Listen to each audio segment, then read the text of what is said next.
to civilian cars run over by Russian armored vehicles. Here are the images. Give you a sense of this continuing war.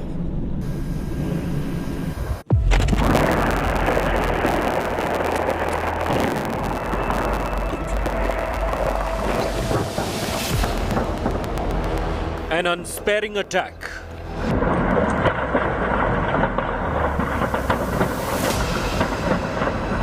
Russia unleashing its full might against Ukraine.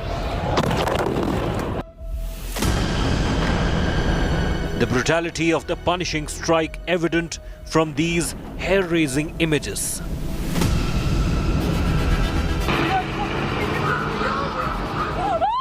A mighty Russian tank pulverizing a civilian car in a Kyiv street, running over it completely.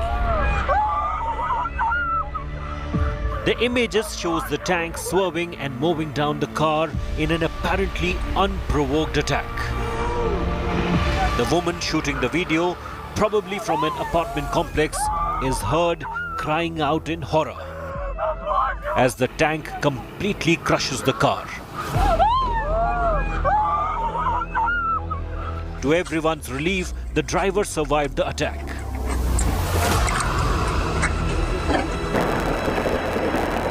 Multiple blasts rocked several parts of Ukraine. A CCTV image captured from inside this apartment shows stunning explosion, followed by flames, thick plumes of smoke and dust. The picture seems surreal, really, and we can talk that the damage is not India Today, the only channel reporting from ground zero, captured the brutality of the Russian offensive. Half an hour ago, we've heard very loud explosions, sound of airstrikes, and there were reports that these strikes are happening near Zhuliany airport. In Kharkiv, a car driver was caught amid heavy shelling and raining rockets.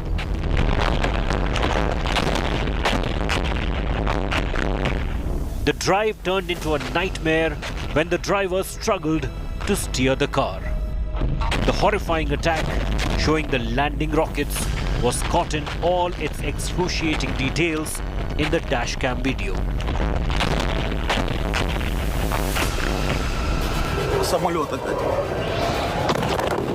A similar such video surfaced where the driver of a car had a close save as his car was caught amidst shelling in Kherson.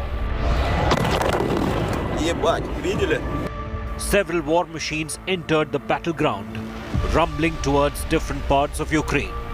What you see are utility Russian tanks carrying troops, equipments, and armored personal carriers. It's not telephone, it's not a video, it's reporting live. India Today reporter had a hair-raising experience while tracking the invasion.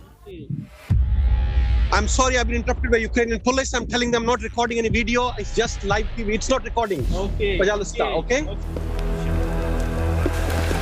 Mind-numbing images from the war zone, sending shockwaves across the world.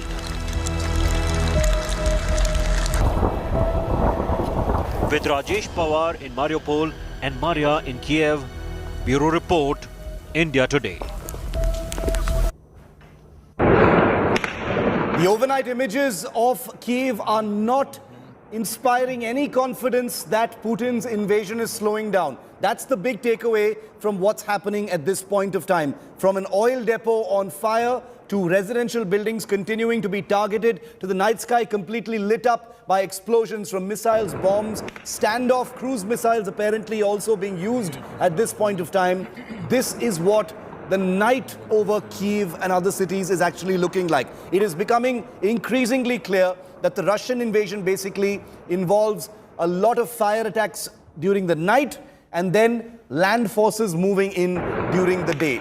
And the reason for using attacks at night is to deplete and lessen and minimize the chances of a targeted counterattack by Ukrainian forces. So that's what day 4 looks like in the night sky over Ukraine. The sun has just risen in Ukraine, but those are the images that we've been getting today as well, with attacks in different parts of the city.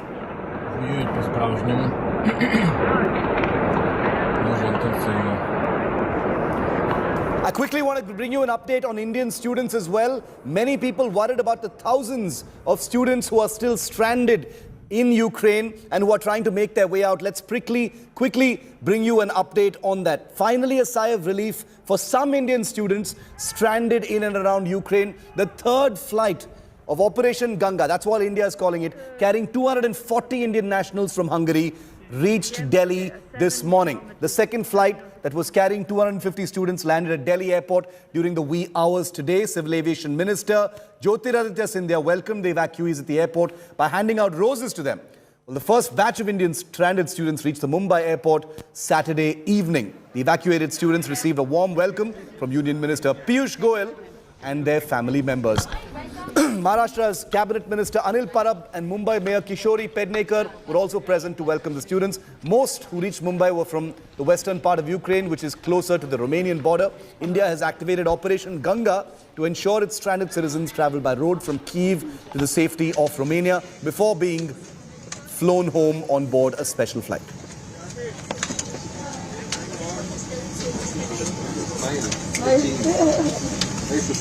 Lavina Tandon joins me live from the Bucharest airport. Quick reaction from her, Lavina. Good to hear that students have been able to come back. More than 200 students flown back as part of this, third flight. When's the next one? What's the current status? There are many more waiting to be evacuated. Indeed, Shiv, but I have an update for you. I think the minister should be advised to receive this flight that is now being flown from Bucharest airport, because they have a huge number of panicked students. They are absolutely panicked because even the till yesterday, the western side of Ukraine, it was okay. The students were coming in and going, but now there is panic definitely setting in. They have heard firing and they are making their way on their own to the borders, where the arrangements are yet to be organized for their documentation, and therefore they are having to spend 2 days or 3 days at the border without in discomfort, and are getting very huffed and puffed, and only some of them, handful of them, are being able to come. They're having to leave their baggage with someone else, but just come with the rucksack, and they are almost in tears now, who are now boarding this third flight from Bucharest. There has one gone from Budapest as well, but here from Bucharest, these were girls who were absolutely panic struck, because even from the Ukrainian to the Romanian border, there were firing happening, and they kept on saying that we are not being allowed to move from the Ukrainian to the Romanian border. And there was firing from the Ukrainian side as well to fear them, as they say, quote unquote. But what's happening is that their documentation is not ready because of the immigration being slow on the Ukrainian side, understandably, and therefore they're not able to cross the border. So many people, especially boys, and who are stuck at the border in a cold situation, not being able to get through. So this flight definitely should be received with some roses and a little bit more when they reach Delhi. Thanks very much, Lavina, for bringing us that ground report. I want to tell all of the students there that we've got our eyes on what's happening with you, and parents as well. All of the information you need will be here on India Today. I promise you, we will not give you half-baked information. Several other channels are giving dangerously half-baked information. We won't be doing that here on India Today. The protests across the world, including in Moscow, have overwhelmed public opinion, global public opinion, about Putin's war in Ukraine. The invasion is continuing on day 4. Has Putin miscalculated, overstepped, underestimated the response that was going to take place? Or has he completely accounted for everything that's happening right now? Well, the fact is, if Putin manages to take Kyiv, perhaps none of this will actually matter. That's the point of war. We'll tell you what's happening, and we're going to take you straight to the heart of Kyiv in 30 seconds on the other side of this break. Stay with India Today. Non-stop coverage of the invasion of Ukraine.